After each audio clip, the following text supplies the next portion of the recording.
The topic today is what are we here for? And we just want to tell our story, but everybody has a part to play in God's great mission wherever we are. So this is our story, and then John will follow on after that. In the 1990s, we used to go to something called Stoneleigh Bible Week, which is a bit like new wine. In 2001, the teaching was on mission.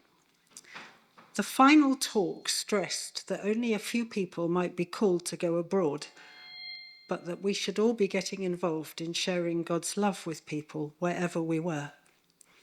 The theme of the week was Let's Go.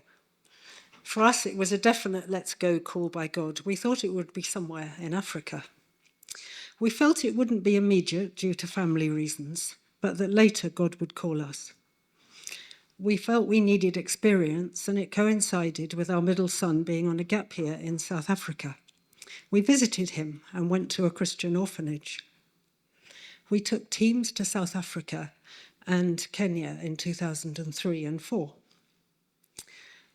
In South Africa in 2003, we were given a prophetic word which was written down, and it was from someone who didn't know us at all. And when I read it this week, I was in tears as to how it has been fulfilled. Our vicar took us in 2005 to a town called Yei in South Sudan, one of the poorest countries in the world. John was very unwell with a tummy bug when we were there. There were soldiers with guns walking around. The roads were terrible. It took 3 hours to drive 50 miles. This is the equivalent of the M4. There was no running water, electricity, or phones. We had a rat in our bedroom. We were happy to leave and fly home.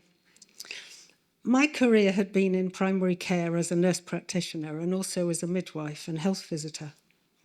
I'd spent time in Yei at the church clinic in 2005. It made me realise how fortunate we are here. There were 2 clinical staff with very basic training. I had to do a tropical medicine diploma before going to work there. A miracle happened when the college in London jumped me to the top of a 2-year waiting list for the course, which I completed in 2006. We wrote to 3 mission organisations. We were in a slow interview process with CMS, but had not heard from CMS Ireland. We were ready to go, and sure God had called us. We were praying that God would guide us, but it was so slow. This verse in Jeremiah came to me, "Call to me, and I will answer you and tell you great and unsearchable things you do not know." We just had to be patient. Then one evening, John felt God would speak only once he'd written out his notice for work. So he wrote his notice for 7 months to hand in the next day. It was 10 p.m. At 10:05, the telephone rang, and I answered it. There was an Irish voice on the end saying, "He's sorry to ring so late, but he couldn't wait any longer. Why hadn't we replied to our letter?" I said we hadn't received his letter. He said they wanted us to go to Yei in South Sudan. John said he'd need to think very seriously about that. But he soon realised that actually God's voice was very clear. My role would be to manage the expansion of the church clinic. CMS Ireland had a grant from Irish Aid for nearly €1 million to rebuild the clinic, to equip it, train local staff and purchase medicines. But I was apprehensive as I had no idea how to lead this programme. Before we went, a friend gave me this verse from Thessalonians.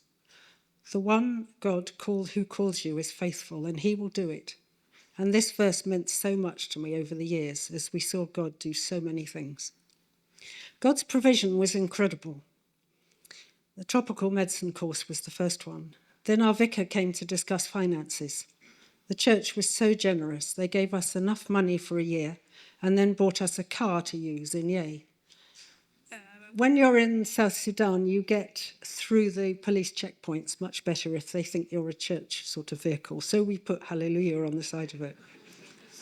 Then another verse kept coming to me, Proverbs 3, "Trust in the Lord with all your heart and lean not on your own understanding." And God so directed our paths.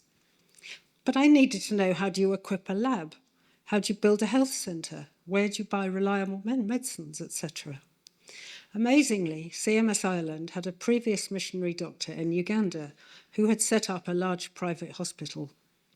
It turned out he'd also started a health centre building company, a university to train health professionals, and advised us where to buy wholesale quality medicines.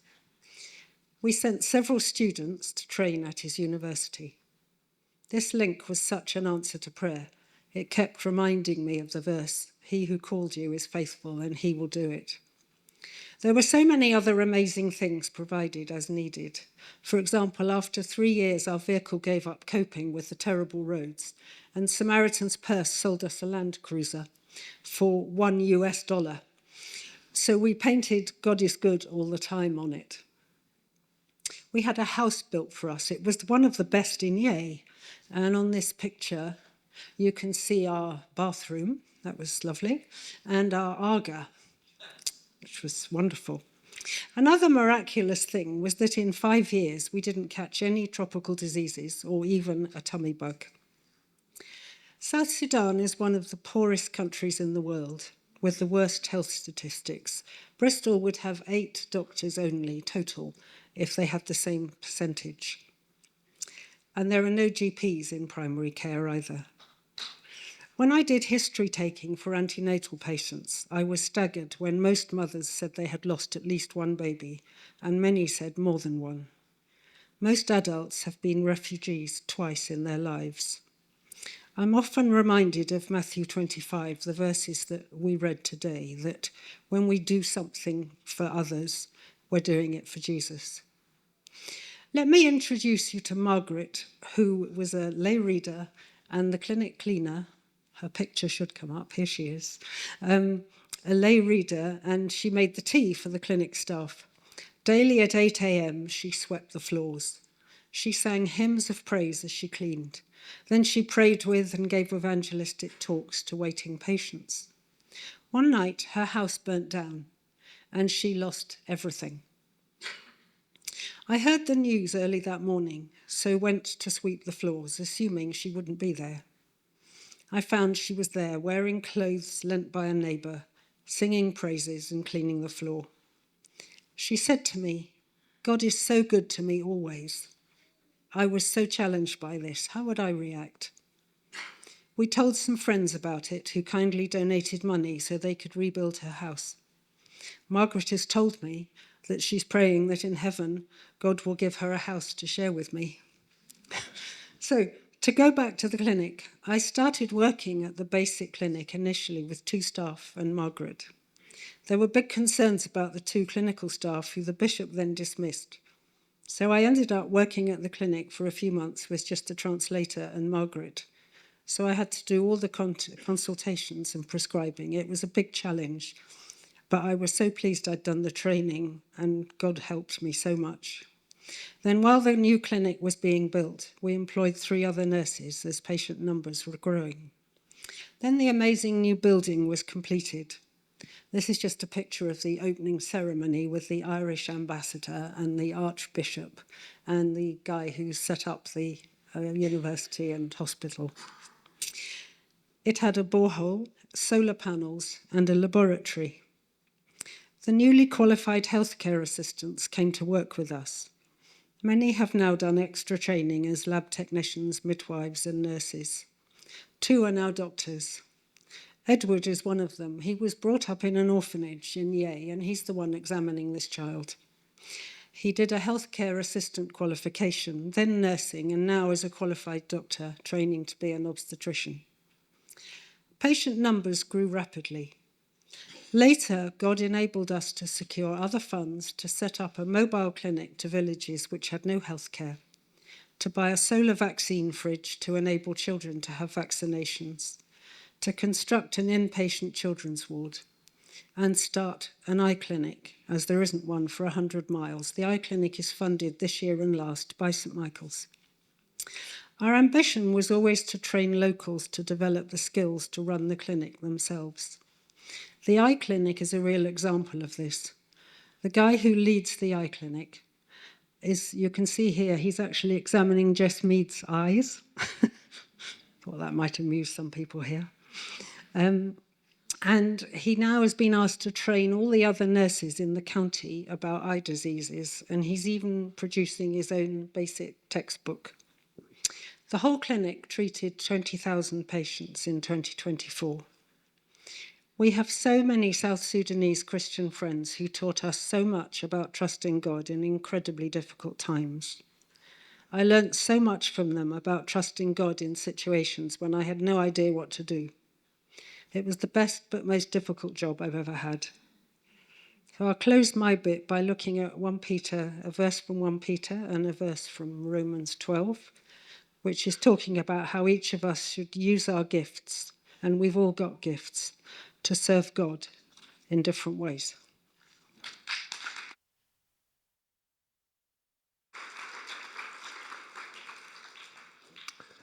So, as Poppy has explained, both of us felt very inadequate for the task that we had been asked to do. I had spent the previous 30 years working in local government housing, and I often said to Poppy that I could see how her medical skills would transfer easily to Africa, but I didn't think my skills would be of any use at all. But we were encouraged by this saying of Smith Wigglesworth: God does not call the equipped, but he equips the called. The telephone call from Ireland that Poppy mentioned was an invitation to me to manage the Diocesan Vocational Training College in Yei, South Sudan, while the missionary was in Ireland for 6 months. He'd set up the college to help returning refugees learn a skill such as building, carpentry, or mechanic's driver. Fortunately, there were qualified tutors who could teach, while my job was to manage the college and to hand it back in one piece, hopefully 6 months later. But things didn't turn out as expected. The missionaries were unable to return, so my 6-month task of interim management was extended. The biggest challenge I faced was to manage the college finances, because few of the students could afford to pay the fees. And even if they could, the fee income would only be a tiny proportion of what it cost to run the college. I came across this book by John Ortberg, which I would recommend. The book's called If You Want to Walk on Water, You've Got to Get Out of the Boat. Looking at the story of Peter trying to walk on the water to reach Jesus, Ortberg writes, "The worst failure is not sinking in the waves. The worst failure is never getting out of the boat." It wasn't Peter who failed, but his 11 friends who were content to stay in the safety of the boat. We can think that mission is for the really keen ones, just a handful of those willing to go. But as we heard last week from Ellie, mission is for all of us. It's to live out our faith wherever God has placed us. Jesus calls us to be salt and light, living to make a difference. But we can't make a difference if we stay safe in the boat. In the Sermon on the Mount, Jesus said, "Let your light shine before others, that they may see your good deeds and glorify your Father in heaven." God may call some of us to do mission somewhere else, but for most of us here, our mission field is right where we are, where we live, and where we work. Chris Perkins told me that at his old church, there was a sign written above the door, which you only saw when you left the church. And the sign said, "You are now entering the mission field." Mission is for all of us, not just the few who serve abroad.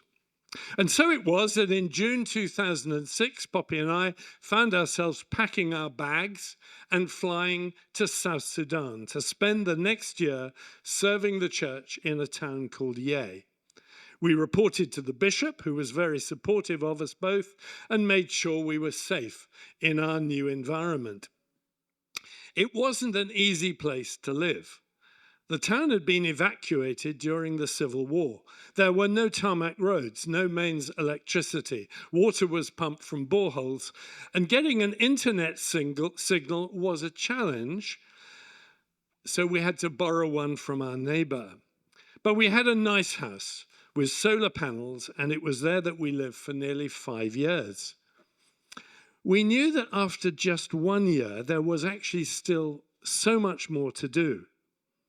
And you may know the quote from Bill Gates, who said this: "People overestimate what they can do in 1 year, but they underestimate what they can do in 10 years."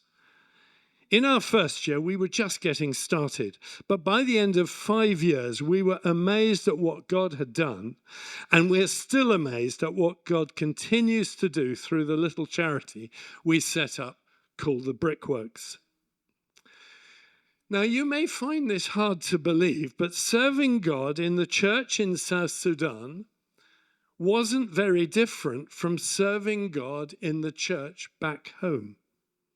You see, in Yei, both Poppy and I had day jobs. Poppy's was to set up a brand new clinic, and my job was to run the vocational training college. After 2 years, I handed this responsibility to a local person and became responsible for delivering some grant-funded programs that CMSI had applied for from international donors, such as the UN and the British and Irish governments. So this involved building schools and church and health centres, setting up the mobile clinic that Poppy showed you, and arranging for the training of teachers and health workers, and quite a lot more.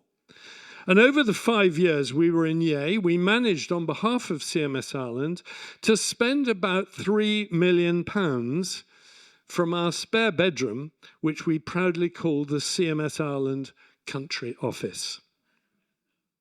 That was our day job. But as we saw from the passage that Poppy mentioned, Romans 12, God calls each of us to use the gifts he has given us to serve one another. Poppy and I became members of the local church and found ways to serve God just as we would at home. We hosted a life group for Christians whose home was outside South Sudan. We ran 2 Alpha courses, and we opened, I have to say, an unsuccessful Christian bookshop. We sometimes preached at local churches, and then in 2009, with a vicar we'd got to know in South Sudan, we held our first Bible camp for the youth of his church. That vicar is now a bishop, and the Bible camps are still running. The bishop proudly told us that when his people fled to refugee camps, this little church in the refugee camp was planted by one of the young people who had attended the first Bible camp. I wonder what your idea is of a typical missionary. Of course, there isn't such a thing. So let me tell you about the members of our little life group in Yei. We had young and old, male and female, all working for different organizations and churches. We did have a pastor or two, but we also had an agriculturalist, an accountant, a children's worker, a doctor, some carers from an orphanage, and a load of other things like teachers and so on. And we don't think South Sudan is unique. The needs are huge, and whatever your profession or skills, there could be a job for you to do somewhere if God calls you, whether long-term or short-term. Until then, serve God where he has placed you. Let me briefly tell you about Charles. He's the one on the right in the yellow shirt, and we first met him in 2006 as a returning refugee whom I employed as a security guard and gardener for the college. He was a bright young man, a keen Christian, and Poppy organised for him to train as a health worker, and later the Brickworks gave him a scholarship to study for a degree in health management. When Poppy left Yay, Charles was the obvious person to take over as clinic manager, and we're still in touch with him regularly today. The emphasis of the Brickworks is to invest in people. Buildings can be destroyed, but if you train a nurse, a doctor, a teacher, that's a skill they will have for the rest of their lives. So, as I come into land, if I may use one of Tom's expressions, what are the main things we've learned? Mission is not for the few, but for all Jesus followers. We're here to be salt and light wherever God has put us. Our mission field is at school, college, community, university, office, coffee shop, workshop, neighborhood, street, and of course, family and friends. Although some missionaries are called to be church planters in a place where the gospel has never been preached, most missionaries that we met serve the local church, building God's kingdom, using whatever gifts God has given them. They're certainly not all preachers and evangelists. God has given each of us a gift, and we're to use this gift to serve others, whether here in Stoke Gifford or somewhere else. We can't do this if we are sitting comfortably in the boat. We will need to take some steps of faith to share our faith in Jesus. But remember that Jesus was immediately on hand when Peter started to sink. So, talking of boats, after the service, you'll be able to look at the display boards, which features Luke Shaddick, who is having an amazing time serving God on a mercy ship. He's not on a cruise, by the way. For Poppy and me, going on a short-term mission trip was the start. It opened our eyes and sparked an interest in serving God in Africa. So, why not sign up for the international lunch on the 23rd of February? Or would you be interested in joining a mission team this summer or next? That might be something that you should think and pray about. Now, when Poppy and I talk about the Brickworks, we usually end with the next two slides. And probably you worked out that the insect in the picture is a mosquito. And in South Sudan, mosquitoes are a real nuisance. And we had to take anti-malaria prophylaxis for the whole time we were there. You could get very, very ill with malaria. But there is an African proverb, and it's one I want to share with you. And this, because all of us can feel, what difference can we make? The needs of the world are so enormous, and we see them on the news all the time. And you may think, what difference can I make? But this little proverb reminds us that if you think you are too small to make a difference, you've never spent a night with a mosquito. And I can tell you that if I'm sleeping in my mosquito net and I hear that little high buzz of a mosquito that somehow sneaked in, it keeps you awake and you've got to deal with it and kill it somehow. And it's that sense I want to leave with you. You see, it's not, you don't have to do this abroad. It doesn't have to be far away, but it's where can you make a difference wherever God has put you. Because God places us where we are. We're not here by accident. In your job, in your home, in your neighborhood, we are where God wants us to be. Now, it could well be that God is calling some of you to go on a short-term mission trip or to think about, is God calling me to do something else? Or is what I'm doing right here and now, that is God's call on my life, and that's where I'm going to serve him as I am, serving in the church, serving in your place of work, trying to be salt and light wherever you are. So as we close, and as I invite the band to come up, I want you just to be maybe just quiet for a minute or two and just think through that question. Jesus is calling. It's not a call for the few. It's a call for everyone to serve him wherever he has placed you. And maybe for some it's going to mean getting out of the boat. Maybe taking those steps that you've been reluctant to take, perhaps through fear, but actually to take a step of faith, believing that God is calling you perhaps to move or to do something different. But you need to be hearing and know what God is calling. And the sense of all of us is to try to hear God's call. And it may be that later in a time of ministry, some of you may be uncertain. Jesus is calling. What might he be calling you to? For some, it may be a call to step into faith.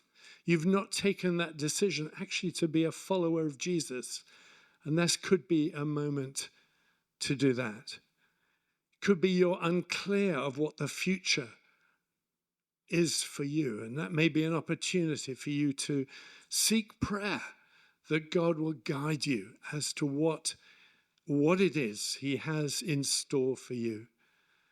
But all of us need to know that we need to serve God wherever he has put us. Let's worship God.